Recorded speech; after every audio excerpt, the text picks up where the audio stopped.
আজই ডাউনলোড করুন আর এনজয় করুন আপনার পছন্দের শো। ওটা একদম নষ্ট করবেন না। সাক্ষ্যজিৎ চ্যাটার্জি, কিচ্ছু দেখা যাচ্ছে না। ঠিক আছে ঠিক আছে, তো না না না কিচ্ছু হয়নি। মোবাইল টর্চটা অন করুন না। হ্যাঁ জ্বালাচ্ছি, এত অন্ধকার না। উফ, আচ্ছা তুমি দেখো তো, খুঁজতে থাকো। কিছু দেখতেই তো পাচ্ছি না স্যার। দাঁড়াও দাঁড়াও, আমি টর্চ চালাচ্ছি। আচ্ছা বলছি আসি, মাস্কটা পরে নাও তাড়াতাড়ি। আর ইয়ে সুমাল্য যেন কোথায় বলেছিল লকার রুমটা? ওই তো ম্যানেজার রুমের পাশে বলেছিল। ম্যানেজার রুম না? হ্যাঁ দেখো তো ম্যানেজার রুম দেখতে পাচ্ছ কিনা। না দেখতে পাচ্ছি না। লেখা থাকবে তো? হ্যাঁ লেখা থাকবে কিন্তু দেখতে পাচ্ছি না। ওই তো ম্যানেজার রুম স্যার। আস্তে আস্তে চেঁচাচ্ছ কেন? সরি চলো চলো চলো, সাবধানে সাবধানে। হ্যাঁ স্যার এটাই লকার রুম।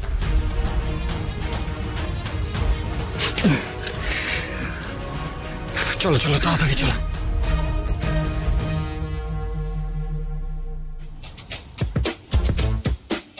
এই তো পেয়ে গেছি। এই তো ধরুন। আমি বলেছিলাম না স্যার, যে যে লকারেই রাখবে পেন ড্রাইভটা। Thank God. চলুন স্যার। দাঁড়াও, এগুলো ঠিক করে রেখে দিই।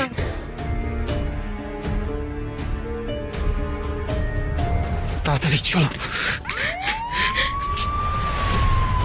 স্যার পুলিশের গাড়ির আওয়াজ না? হ্যাঁ আওয়াজ শুনে তো মনে হচ্ছে এদিকেই আসছে।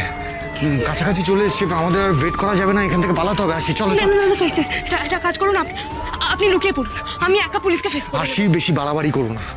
দেখো যা হবে আমরা একসাথে ফেস করবো। আমরা দুজনে একসাথে এসছি আর তুমি বলছো তুমি একা পুলিশে ধরা দেবে? আরে স্যার কথা বাড়াবেন না আপনি। কথা তুমি বাড়াচ্ছ, বললাম তো একসাথে ফেস করবো আমরা।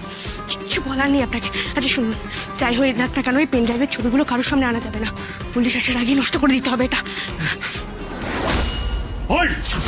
ওটা একদম নষ্ট করবেন না। মাস্ক খুলুন। চলো মাস্ক খুলুন। খুলুন। সাক্ষ্যজিৎ চ্যাটার্জি, আপনারা ভুল ভাবছেন, ওনার কোনো দোষ নেই। আসলে আমরা একজনকে বাঁচাতে ওই পেন ড্রাইভটা নিতে এসেছিলাম। ধরা পড়লে এরকম অনেক কথা অনেকেই বলে। মাঝরাতে আপনাদের গল্প শুনতে পারছি না।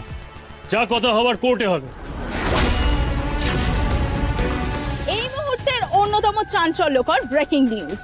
কাল ভোর রাতে ব্যাংক ডাকাতি করতে গিয়ে হাতে নাতে ধরা পড়েছিলেন বাংলার সুপারস্টার সাক্ষ্যজিৎ চ্যাটার্জি এবং তার স্ত্রী আরশি।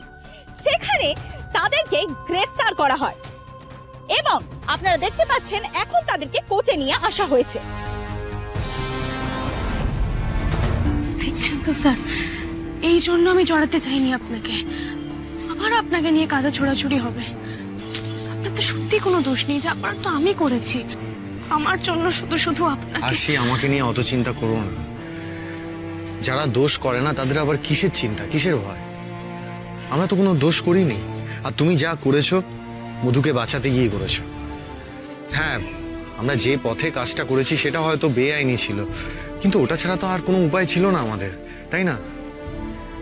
আমার এখন একটা বিষয় নিয়েই চিন্তা হচ্ছে, এত কিছু করার পরেও আমরা ছবিগুলো নষ্ট করতে পারলাম না। এই ছবিগুলো যদি সামনে আসে, সবার সামনে আসে, তখন কি হবে আমি সেটা নিয়ে ভাবছি।